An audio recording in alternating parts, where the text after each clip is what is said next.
So, the end of the year is upon us. Everyone has started to put up their top 10 best and worst list. Now before I go on, yes, the crew and I are still doing our top 10 best and worst. Shane is going to be doing a top 5 best and worst, but those are coming. We still have to even make those lists, but those will be coming from January 1st to the 5th.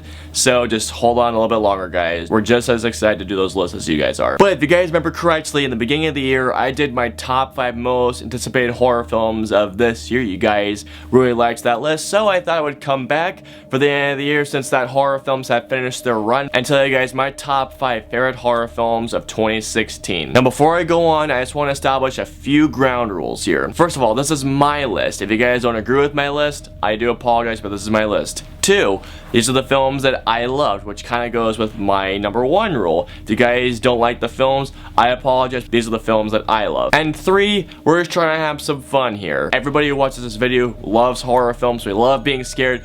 So let's have a fun time discussing our favorite horror films of 2016. Now let's jump into our top 5. Now this time I don't have any honorable mentions, but I do have 2 films that did not make the cut, and those were Blair Witch and Lights Out. I liked both films, and I know people are going to dislike this video the moment that they see Blair Witch, but I liked Blair Witch. Was it as good as the first one? Not even close, but I found it to be a fun horror film like Lights Out. Now with that being said, let's get into my top 5 favorite horror films of 2016. Let's jump in. Number 5. Starting off the list, we have my second most anticipated horror film of 2016 that also happened to be a horror sequel I could not wait for, and that is The Conjuring 2. Now when it comes to horror sequels, they usually aren't that great, but Conjuring 2 sets itself aside from the pack because, for one thing, you have a director that knows how to do horror well. Thank you, James Wan, for showing directors how it's done, besides the other directors I have mentioned on my list. Now, while Conjuring 2 wasn't quite as scary as the first one, The Conjuring 2 was still scary. There were still quite a few scenes that had my chills going up my neck, and best of all, it did what it set out to do, was make a great horror sequel, and that's all I could have asked for with The Conjuring 2.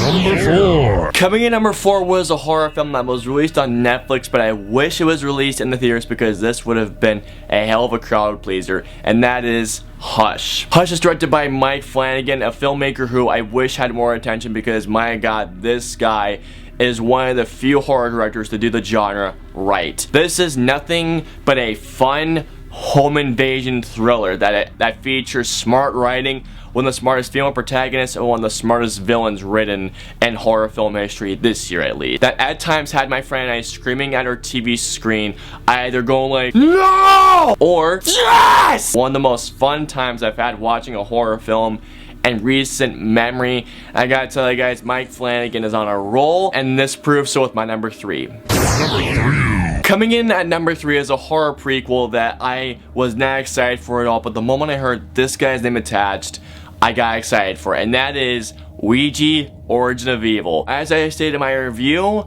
I despise the first Ouija film. This film is one of the few horror films, prequel or sequel, to vastly improve over the original film. My only 2 criticisms were that it was a bit formulaic, but it works in its favor, and the fact that it leads into that crappy first film. Other than that, Ouija: Origin of Evil was the film I was hoping it would be, and it also features one of the scariest child performances I have ever seen in a horror film, next to Reagan from The Exorcist and Tamara from The Ring. I really wish Before I Wake came out this year, and Mike Flanagan, you are on a roll. I cannot wait to see Gerald's Game next on Netflix, and that is why Ouija: Origin of Evil is my number 3.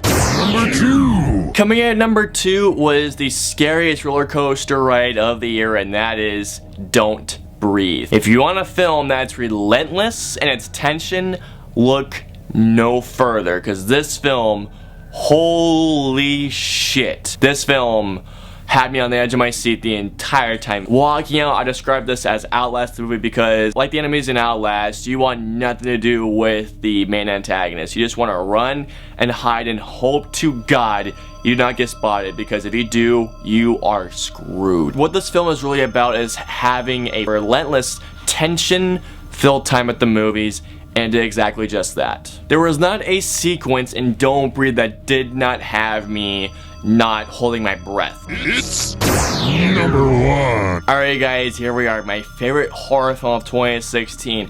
This was the horror film I was most excited about because it just creeped me the hell out from the trailers, and the film met my every expectation. That is The Witch. I love this movie so much. I've seen it at least 8 times now. Every time I've seen this film, it gets better and better and better. And Taylor Joy as a breakout star. I can't wait to see her in Split. The kid who plays Caleb gives a performance in one of the most frightening scenes of the year. I was very excited to see this film, mainly because it takes place before the Salem witch trials, an event in history that I am obsessed with. This film is pretty much The Crucible, but better. Beautiful cinematography, a really haunting soundtrack to back that up with great performances, with one of the best horror film endings this decade. From moment one, this movie had me hooked and did not have me out of its grasp until the ending, and I'm still thinking about everything that happened in this movie to this moment right now. But no, honestly, no other horror film got under my skin. No other horror film got better the more I watched, and I actually did some research and some of the events that happened in the film, and after doing research on the events and rewatching the film after that, it only made the film more frightening for me to watch. The Witch is the only film to get under my skin, the only film to make me think about that certain film and the events that happened, and it's the only horror film this year that just creeped me out and unsettled me in the best way possible that any other horror film did this year. With that all being said, The Witch is my favorite horror film of 2016. Well done, The Witch. You scared the living shit out of me. Alrighty guys, and that does it for my top 5 horror films of 2016. Please comment out, let me know below. What were your top 5 favorites? Let me know below. And if you guys enjoyed my top 5 horror films of 2016 video, please like and share this video. It helps me out a ton. Please subscribe if you haven't already. And as always, until the next movie review or top 5 or until the top 10, the beginning of next year, I will see you guys next time.